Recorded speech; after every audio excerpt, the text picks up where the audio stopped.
I feel like a lot of people don't think when they're furthering their education the importance of like training your body, like you're preparing for an event like a race or something like that, because you're doing an immense amount of work for a long period of time and you have to de stress.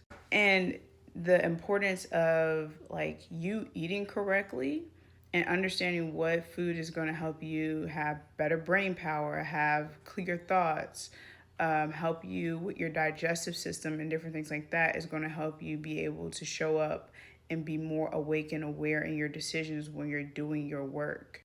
And especially if you're working full time and a student, your mood, your stress, your anger, your anxiety, a lot of those things are triggered through caffeine, an overconsumption of it as well. But I don't think a lot of us think of it like we need to balance our lives out with our health and fitness and rest and recovery and make sure that we're doing all of those things to have a clear mind and execute when we're also just being heavily critiqued on our work. Being a doctoral student is not easy. Being a PhD student is definitely not easy.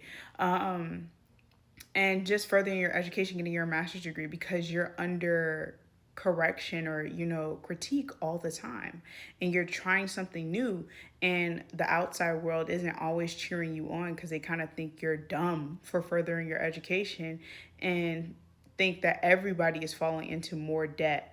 And it's like not everybody is. And sometimes you have to make investments in yourself in order to make more money down the line and move strategically. So you're under a lot of stress because you want to succeed. You want to get through this. You want to get that job. You want to further your career. You're thinking to yourself, are you making the right choice? And because you're under that type of negativity, it brings a lot of stress on you. You have to release that in the right, healthy way. So a lot of people do not prioritize working out nor eating correctly. As someone who almost like was out of here like 3 days after my birthday last year, I was in the ICU.